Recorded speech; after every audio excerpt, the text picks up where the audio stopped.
la fuerza que los va a estirar y vasos que van a ser aplastados durante cada inspiración. Ahorita lo vamos a ver un poquito mejor. Entonces, en el libro hablan de los vasos alveolares y los vasos extraalveolares. Entonces, debemos pensar que los vasos alveolares es la red que está exactamente por encima del alveolo y los extraalveolares son los que están por fuera del alveolo. Entonces, a la hora que hay una inspiración, ¿no? Durante la inspiración, los vasos alveolares van a sufrir como un aplastamiento. Y los vasos extraalveolares van a hacer exactamente lo inverso, ¿no? Se van a sentir felices en lo opuesto. Ahí vamos a tratar de entender un poquito. Entonces, los vasos que están justo bordeando el alveolo, que son los intraalveolares, a la hora que el alveolo se estira, van a ser aplastados, ¿no? Y vamos a ver cómo el diámetro, que es más gruesito aquí, se vuelve más delgadito, ¿no es cierto? Facilito de entender. Y los extraalveolares, como este que está en el medio, que quiere pasar piola, ¿no? A la hora que se estire el alveolo, en vez de ser aplastado, va a ser abierto. Entonces, estos van a ser aplastados y este va a ser relajado o liberado. ¿Sí? ¿Sí me entienden? Facilito. Muy bien, entonces vamos a tener una resistencia intraalveolar y una resistencia extraalveolar. Entonces, en este gráfico del West, de manera esquemática, nos va a decir, ¿no?, que cuando el pulmón está desinflado, ¿no?, la resistencia está por acá. Y cuando el pulmón está muy inflado, la resistencia se va para acá. Entonces, hay una oscilación en la resistencia vascular en el pulmón, tanto cuando estamos en reposo como cuando estamos inspirando, digamos, ¿no? Cuando el pulmón está trabajando suavecito, estamos respirando a volúmenes tidales, 500 mililitros por minuto, que cuando alguien dice, toma aire todo lo máximo que pueda. Entonces, si tú llegas a tu capacidad de 500 o de 1500, que es, ¿no?, de 500, digamos, y te llegas a los 3000, que es lo máximo que puedes inspirar, digamos, ¿no?, estás ejerciendo una presión, sin querer queriendo, de tu vasculatura, porque yo quiero respirar más, pero estoy ejerciendo una presión sobre mi vasculatura. ¿Ok?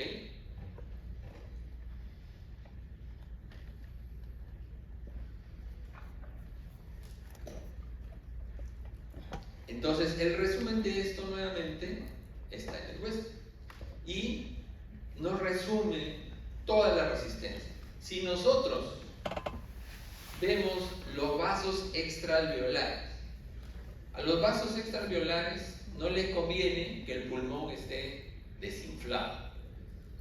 Por eso, cuando estamos en el volumen residual, los vasos extraalveolares están molestos. Entonces, hay una mayor resistencia. Pero cuando el pulmón comienza a alcanzar, a inflarse, llega a su capacidad pulmonar total, estos vasos extraalveolares se han expandido y por lo tanto su resistencia se ha ido al piso. Ahora, vamos a ver qué pasa con los vasos alveolares. En los vasos alveolares, a la inversa, cuando el alveolo está desinfladito, ¿no?, la circulación es mucho más fácil alrededor del alveolo. Por lo tanto, esos vasos alveolares no tienen resistencia y están felices. El flujo es fácil. Comenzamos a estirar el pulmón y comienza al estirarse el alveolo, ellos se aprietan o se estiran. estiran mucho y la resistencia comienza a crecer. Que comienza a crecer, comienza a crecer, comienza a crecer, comienza a crecer. Entonces, al llegar a nuestra capacidad pulmonar total, o sea, cuando tomamos todo el aire que podemos, llega a la máxima resistencia de los vasos intraalveolares. Pero gracias a Dios, no nos importa solamente uno, sino nos interesa la suma combinada de los dos. Entonces, en general, cuando estamos en la posición de reposo respiratorio, que es la capacidad funcional residual, si se dan cuenta, es el punto más bajo de resistencia vascular. Conforme vamos tomando aire, comienza lentamente a subir, y conforme vamos ganando más aire, más aire, más aire, la resistencia nuevamente comienza a incrementarse. ¿Sí? Muy bien, excelente. Entonces, primer punto. Entonces, la posición del pulmón, o en el sentido del estiramiento del pulmón, influye en la resistencia. Ahora, vamos a ver qué pasa con la gravedad. Entonces, segundo punto. ¿Tiene que ver la gravedad? ¿Sí o no? Sí, porque estamos hablando de vasos que tienen paredes muy delgadas. Entonces, la gravedad influye mucho. Si vemos este gráfico del West, nos muestra unos pontómetros, acá hay una radiación, también experimentos que ahora no se permiten hacer, pero si utilizamos una sustancia radiactiva y la ponemos en la sangre y ponemos estos sensores en la espalda de la persona y queremos medir en todo momento en qué lugar hay más radiación, indirectamente estamos midiendo el flujo, vamos a ver que hacia la punta del pulmón, que es el vértice, o sea, hacia acá arriba, hasta acá, ¿no es cierto?, hay menos radiación y prácticamente va desapareciendo. Mientras que hacia la parte baja, pegado al diafragma, el flujo es mayor. ¿No es cierto? Eso se puede ver desde la base, ¿no? Entonces, en la base hay mucho mayor flujo y en la punta hay mucho menor flujo. Y por eso el gráfico se pone intermedio o puntiforme, porque nunca es cero tampoco, no existe el cero. Si hubiera cero sería muerto. Entonces hay una disminución severa del flujo. Y entonces la gravedad influye también en el flujo.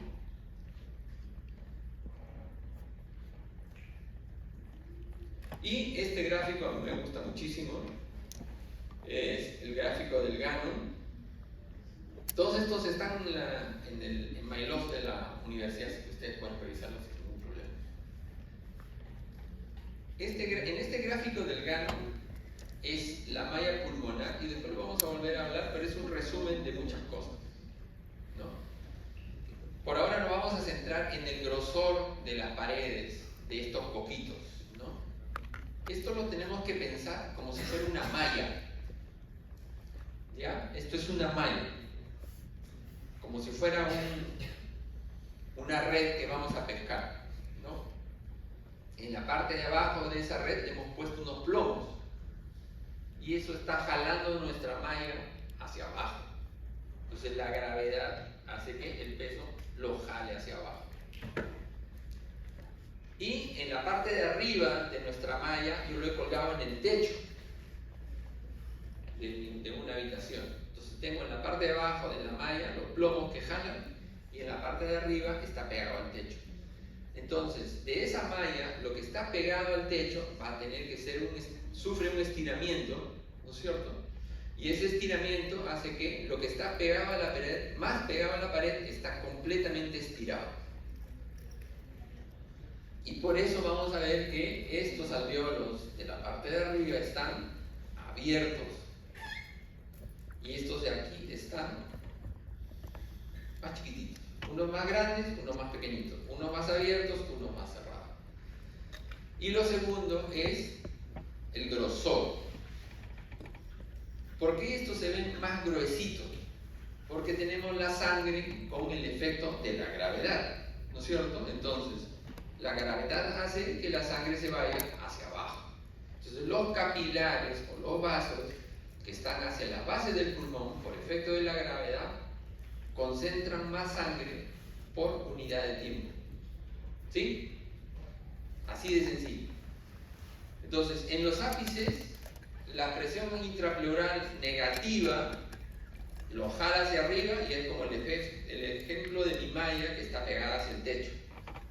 No tenemos ninguna unión arriba. Las pleuras están simplemente adosadas por presión negativa.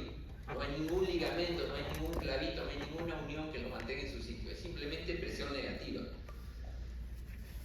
Y hacia abajo el pulmón está como si estuviera sentado sobre las cúpulas diafragmáticas, ¿no es cierto? Entonces el tejido está como que sentado, apoyado sobre los diafragmas, ¿no? Entonces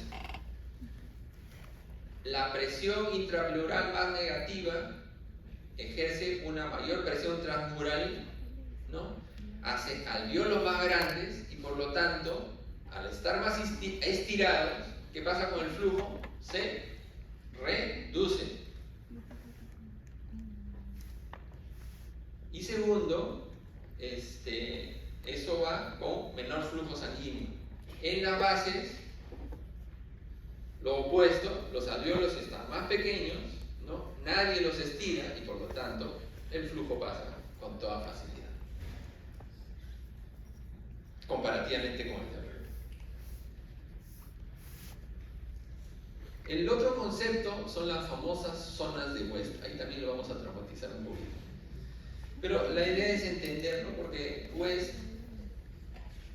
dijo, yo creo que mejor lo dividimos en 3 zonas. Y a los que les gusta leer van a ver que por ahí han dicho, West está equivocado, ya no son 3, son 4. Nos quedamos con las 3 zonas de West para no traumatizar.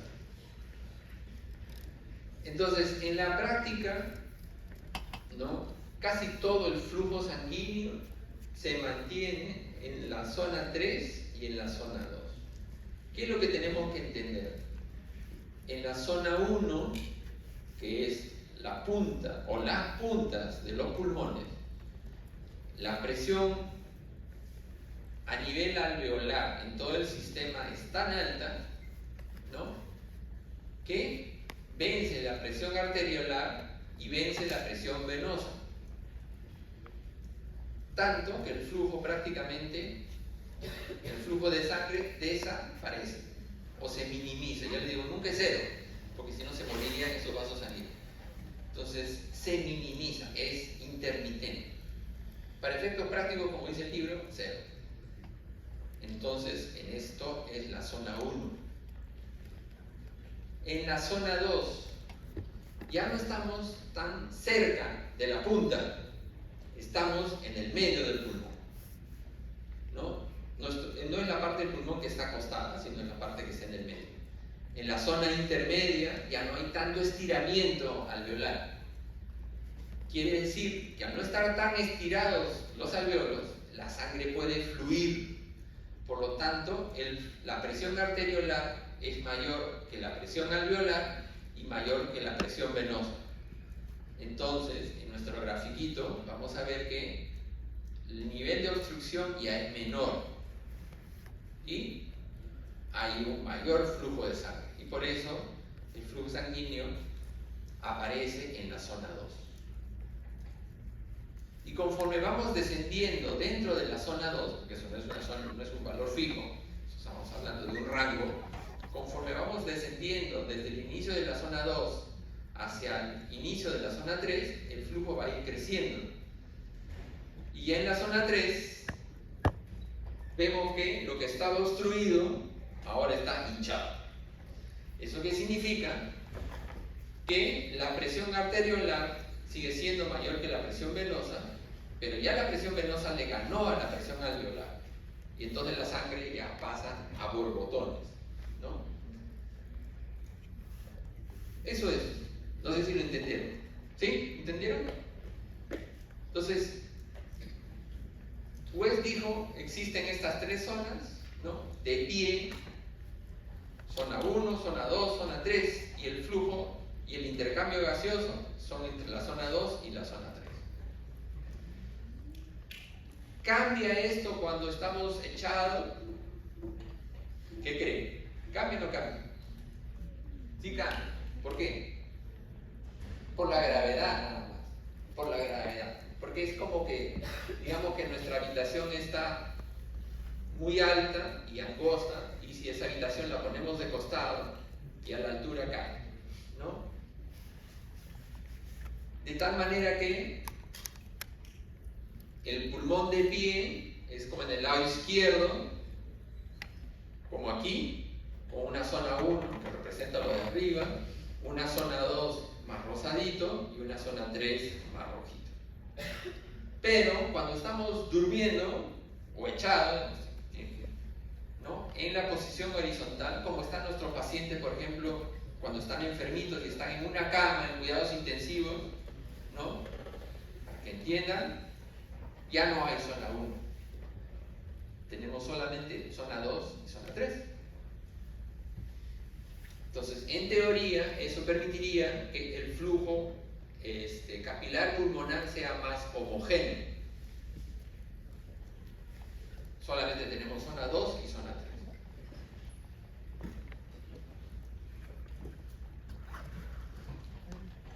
Entonces, la gravedad provoca, a pesar de no ser una gran distancia, estamos hablando de 25 o 30 centímetros, provoca grandes diferencias de flujo a lo largo del pulmón. En la zona 1, en conclusión, no hay flujo porque la presión arterial pulmonar es avasallada, o es inferior a la presión alveolar. Y en condiciones normales el flujo sanguíneo en esa zona es muy pequeñito, muy pobre, muy escaso, pero no es cero. En la zona 2 el flujo viene determinado por la diferencia entre la presión alveolar y arterial. ¿Por qué? Porque en la zona intermedia, ¿no?, ya no hay tanta diferencia. Entonces ya la sangre puede pasar con más facilidad. Y en la zona 3 ya le gana al alveolar y ya el flujo es mucho más grande. Muy bien. Ahora vamos a revisar el siguiente concepto, que es reclutamiento versus distensión. Esto es lo peor.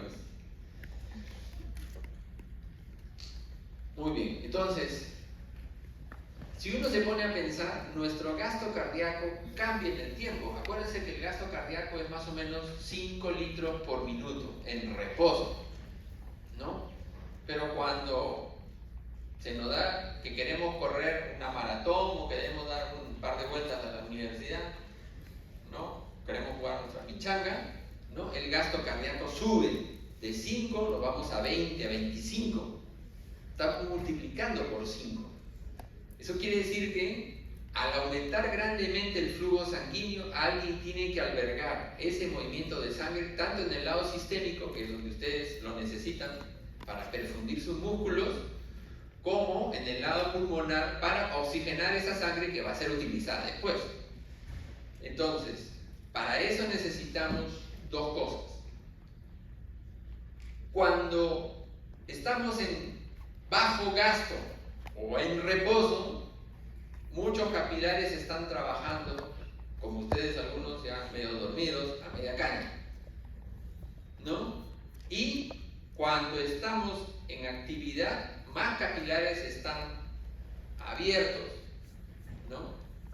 Entonces, si los capilares están cerrados o con poca perfusión y se abren para recibir sangre, como los que están dormidos y luego se despiertan cuando uno grita, entonces eso se llama reclutamiento. ¿Ya? Y se ve que en la primera gráfica, cuando aumenta la presión de perfusión, ¿no?, el número de capilares abiertos comienza a incrementarse, hasta que llega a un plató máximo. Y no necesitamos subir mucho la presión y ya se reclutaron todos los que se podían reclutar. O sea, llegamos a un plató, llegamos al máximo. Entonces, con una diferencia de 10 a 20, llegamos al máximo. Y ya no vamos por más que subamos la presión, lo único que vamos a hacer lado, ya no vamos a reclutar más. ¿No? Igual en el otro, vemos el otro fenómeno que conforme aumenta la presión, el grosor de los capilares también se va a incrementar. Seguimos subiendo la presión y el grosor de los capilares va a ir incrementándose hasta que alcanza un plató. Y por más que subamos la presión, ya no hay gran diferencia. Entonces, el mismo concepto. Entonces tenemos los dos grandes fenómenos. Uno que es reclutamiento y el otro que es distensión. Entonces, en el reclutamiento pasa lo que está aquí hacia la izquierda. Vasos cerrados o semicerrados que se abren. Personas que están durmiendo que se despiertan. Y distensión. Vasos que tienen un grosor de 10 y cuando reciben la orden duplican su grosor a 20. Y hay vasos que siguen estando cerrados. ¿Okay? Entonces son dos grandes fenómenos que ocurren en los capilares pulmonares.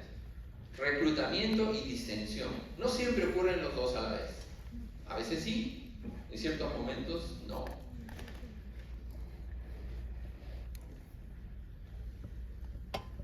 Y eso es porque hay un control activo de la circulación pulmonar. Entonces, el primer reflejo es lo que les mencionaba en la primera tablita, que es la vasoconstricción pulmonar hipóxica. Y eso es porque, imagínense, alguno de sus compañeros o algún familiar ha tenido a alguien en cuidados intensivos, ha oído la palabra lo que es neumonía. ¿No es cierto? ¿Alguien ha escuchado la palabra neumonía? ¿Qué es la neumonía? Una infección dentro del pulmón a nivel alveolar, ¿no? Si lo pensamos es como si dentro del alveolo ustedes vieran pus, una infección llena de bacterias y células inflamatorias, ¿no? Entonces ese alveolo lleno de ese material infeccioso, purulento, como quieran llamarle, ¿no? Va a hacer que ese alveolo no trabaje, ¿no? No trabaje en lo que se refiere a oxigenación, ¿no? Entonces, ¿por qué quisiera yo meter sangre a los capilares que están rodeando a una zona alveolar enferma? ¿Por qué? Porque si yo lo meto a una zona alveolar enferma, la sangre que pasa alrededor de esos alveolos, como no hay oxígeno que extraer, voy a perder. Entonces, ¿qué hace la naturaleza? Hace un bypass. Entonces dice, esa zona no está trabajando bien. Es como el policía que dice, esta vía la cortamos, váyase por la otra calle, porque por acá usted no puede pasar. Lo mismo hace la naturaleza. Cuando se detecta que hay zonas donde no hay buena oxigenación, el reflejo cierra el caño. Se cierra la arteriola y la sangre se mueve hacia otro lado. Se redistribuye solita. Como una calle cerrada, el flujo se va hacia otro lado. Es la inversa de lo que pasa en el sistema nervioso central. No tiene una relación directa, es un fenómeno estrictamente local. No es el cerebro el que manda la orden, es un reflejo local, ¿no? Es lo inverso en los capilares sistémicos y la naturaleza lo diseñó para tener capilares mejor ventilados y que la persona no se perjudique o no se muera durante un episodio local, ¿no? Claro, si la neumonía ocupa todo el pulmón, estamos fritos, ¿no? Pero si la neumonía ocurre un 20%, el resto de su pulmón puede compensar. Durante esto, por ejemplo, después lo vamos a explicar con otro ejemplito, ¿ya?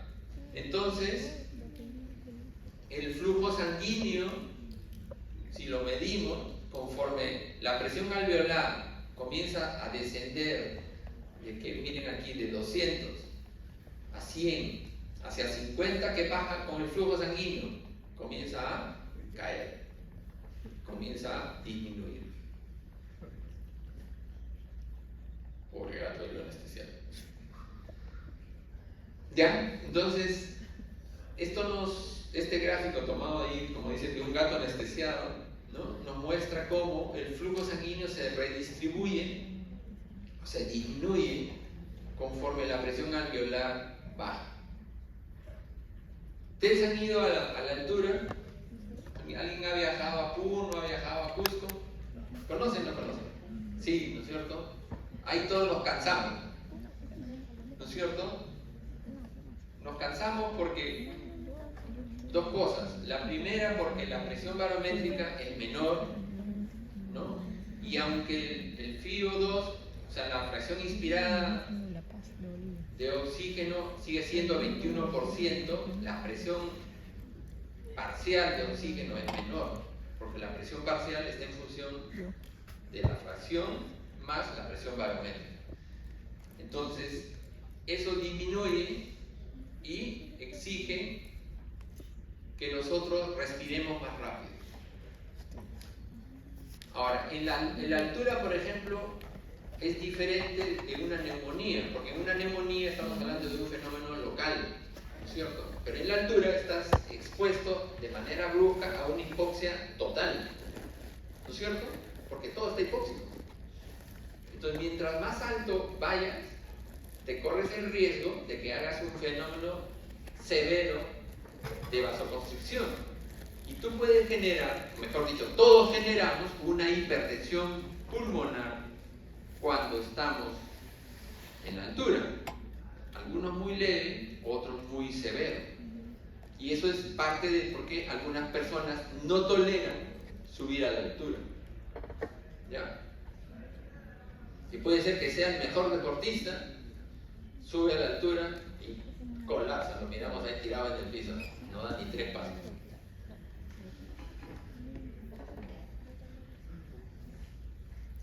En este gráfico tomado del Guyton, nos muestra que si nosotros estamos viendo el flujo sanguíneo y vemos la punta y la base, en reposo, ¿no?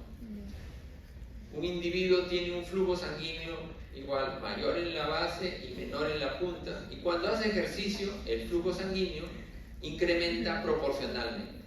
Incrementa tanto en la base como en la punta también, ¿no? Siempre es proporcional. ¿Qué otra cosa más afecta el flujo sanguíneo? Hace un rato estábamos hablando de la hipoxia. El otro factor es el pH de la sangre, ¿no? Cuando nosotros hemos tenido pacientes, por ejemplo, en ventilación mecánica, ¿no?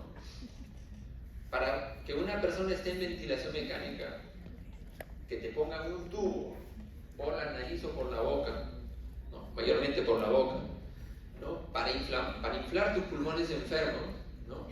Ya de manera mecánica, nadie va a soportar que te pongan un tubo. Entonces el paciente, la persona tiene que estar completamente dormida, ¿no? Y la máquina es la que guía la respiración de esas personas completamente sedadas, anestesiadas. Obviamente a nadie lo dormimos porque nos da la gana. Tiene que haber alguna enfermedad grave que ocasione que uno vaya a sedar a esa persona, ¿no? Como por ejemplo la epidemia del COVID, ¿no? Más de uno ha tenido algún familiar grave en cuidados intensivos, me imagino, ¿no? Algunos incluso hasta fallecidos, ¿no? Entonces durante la epidemia nosotros veíamos cómo el pulmón se inflamaba tanto, ¿no? Empezaban con 30%, 40%, 50%, 80%. Entonces esa persona, por más que le administraras oxígeno, no podía respirar. Entonces a los que se podía, que no había camas de UCI para todos, a los que se podía, ingresaban a la UCI, eran anestesiados, se les intubaba y se les ponía en ventilación mecánica, ¿no? Hasta que la inflamación de los pulmones iba cediendo y el paciente iba recuperándose. Pero ¿qué pasa? Durante la respiración normal, nuestro cerebro guía el patrón de respiración. Nadie piensa cómo respiramos, ¿no es cierto? Simplemente respiramos. Nadie se pone a pensar, ahora tengo que respirar más rápido o tengo que respirar más lento. En cambio, cuando uno está en una máquina, es el hombre el que guía la respiración. Yo le digo a la máquina, quiero que respires 20 por minuto, quiero que vayas 30 por minuto, quiero que vayas 40 por minuto. Al hacerlo de manera mecánica, nosotros podemos inducir un cambio en el pH, ¿no? Y en algunas situaciones extremas de la ventilación mecánica, tenemos que irnos a favorecer o privilegiar la oxigenación en contra de la ventilación. De ahí que podemos ocasionar pHs ácidos. Durante ese pH ácido va a haber una vasoconstricción de mi lecho pulmonar. ¿Ya? Entonces, el pH ácido puede producir una vasoconstricción del lecho pulmonar. Ustedes ya han pasado el capítulo de endocrinología, ¿no es cierto? Ya. ¿Les han hablado del coma, de la cetoacidosis? ¿No es cierto? Entonces, en la cetoacidosis, ¿no? Hay un exceso de lo que llamamos cuerpos cetónicos, ¿no? Por alteración de la falta de insulina. Y esos cuerpos cetónicos producen una acidosis extrema, pueden ir incluso hasta 7.1. Entonces, durante esa acidemia extrema, nuestros capilares también están sufriendo y van a tener cierto nivel de vasoconstricción. Entonces, durante ese momento, el paciente, si le podemos medir la presión de su arteria pulmonar, segurísimo que está elevada. ¿No? No muy grande, pero sí está elevada, porque esa acidez está haciendo un cambio.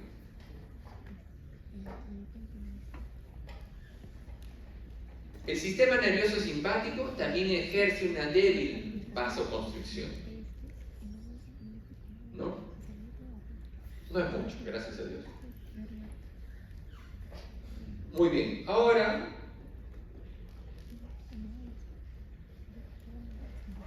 si uno piensa en el pulmón solamente es un intercambiador de aire, estamos equivocados.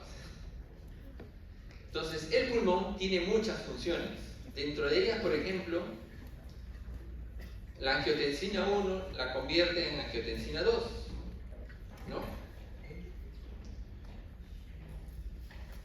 Vamos a eliminar casi totalmente la serotonina. Vamos a eliminar 30% la adrenalina. La histamina y la dopamina no se afectan. La prostaglandina E2 y F2 alfa casi totalmente eliminadas. Prostaglandina A2 no se afecta. Prostaglandina I2 no se afecta. Leucotrienos casi totalmente eliminados. Entonces, hay sustancias que sí son metabolizadas, sustancias que no. Siguiente punto. ¿Qué factores van a influenciar la resistencia vascular pulmonar? Entonces, tenemos sustancias que hacen que el tono de estos vasitos del pulmón aumente.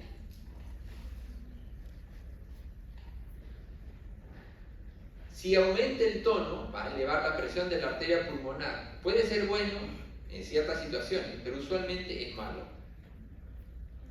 ¿no? Entonces, lo que eleva el tono vascular pulmonar, la norepinefrina, la epinefrina, los agonistas alfa, la prostaglandina F2 alfa, la prostaglandina E2, tromboxana, la endotelina, angiotensina, histamina, y hemos visto la hipoxia, ¿no? La acidosis o hipercapnia y el bajo pH en la sangre venosa mixta.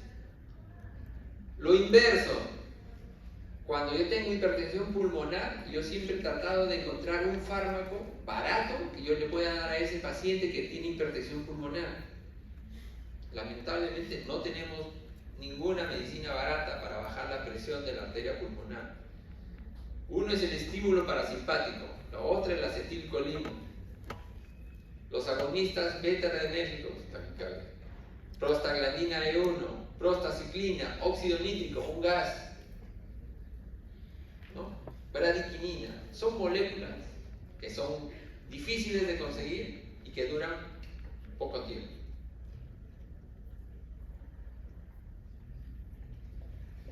Y ya finalmente, para no terminar de aburrirnos, ¿no? cuando pasan el líquido a través de los capilares, aparte de la extracción y el movimiento de los gases, tanto la salida o la extracción del oxígeno como la salida del CO2, ¿no? Va a haber también movimiento de líquido, inevitablemente, ¿no? Entonces, para que ocurra un edema o flujo o salida de sangre de esos capilares hacia afuera, ¿no? Tiene que haber cambio en alguno de estos factores. Uno, el grosor de la pared, ¿no? Luego, el coeficiente de reflexión, la presión hidrostática, la diferencia entre lo que hay adentro y lo que hay afuera, y la presión oncótica de las moléculas que tiende a jalar el agua de manera inversa hacia adentro, ¿no? En general, entonces, acuérdense, los capilares tienen paredes muy delgaditas y a nivel alveolar el intersticio también es muy delgadito. Queremos que se mantenga lo más delgadito que se pueda, porque si se engruesa, entorpece nuestro intercambio gaseoso, de manera sencilla, ¿no? Entonces, ¿cuándo se inflama la pared de un endotelio? En una neumonía, ¿no? En una neumonía, la pared la pus que hay dentro del alveolo inflama la pared del endotelio. Entonces, al inflamarse la pared del endotelio, la unión entre las células se abre, se suelta, se relaja, y hay fuga no solamente de agua, sino también de proteínas, y a veces hasta de células. Cuando ocurre eso, entonces va a haber fuga. A diferencia, por ejemplo, de si yo solamente tengo presión alta. Cuando yo tengo una gran presión en la arteria pulmonar, puede ocasionar que fugue líquido hacia afuera. Pero como no hay inflamación de por medio, ¿no? La unión entre las células se mantiene junta, pero solamente es una diferencia de presión, no van a salir proteínas. ¿Qué cosa es lo que va a salir? Solamente va a salir agua. Nada más. Entonces el agua puede entrar y puede salir. Entonces, por ejemplo, las personas que tienen una enfermedad cardíaca, ¿no?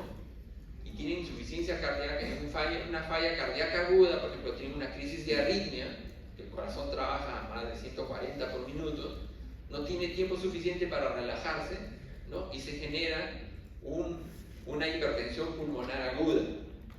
Y durante ese momento de hipertensión pulmonar aguda, la sangre se sale de los capilares hacia los alveolos. Entonces, ¿qué le va a pasar a la persona? ¿Va a estar feliz o no? ¿Va a respirar normal? No, no va a respirar normal, porque ese líquido dentro de sus alveolos le va a entorpecer su intercambio gaseoso, entonces va a empezar a agitarse. ¿No?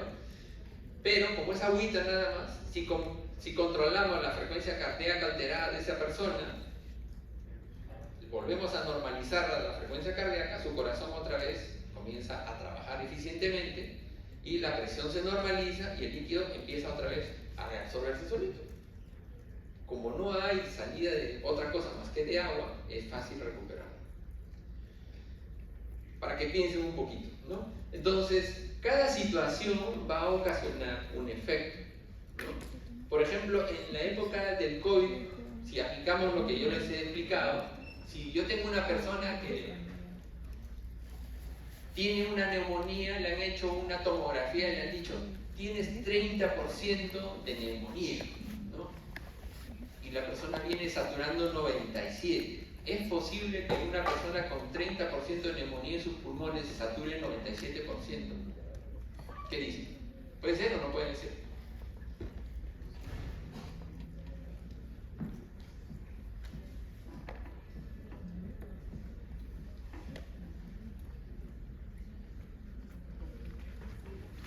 Sí puede ser. Imagínense que la neumonía está acá arriba, está en el lóbulo superior. Si la neumonía está en el lóbulo superior, ¿y el flujo a dónde va? Abajo. Puede tener 30% de neumonía y su saturación no se mueve. ¿Por qué? Porque la sangre está trabajando, está intercambiándose, porque la mayor parte de su pulmón está bien. Entonces es posible. O sea, no se han equivocado en el equipo de rayos X, es verdad. Diferente al individuo que tiene 30% de neumonía, pero esa neumonía está en las bases. ese sí va a bajar su saturación. ¿Me entienden? Entonces para eso sirve la fisiología. O sea, la naturaleza, ¿no?, va a regir todo lo que hacemos. Entonces, por eso tenemos que aprender. ¿No? O sea, no es una equivocación, no es un error. ¿No? Y así es que hemos visto cosas raras y le hemos explicado el porqué. Muy bien, ¿alguna pregunta, alguna duda? Lo que quede en duda pueden preguntar ahora. Mucha información.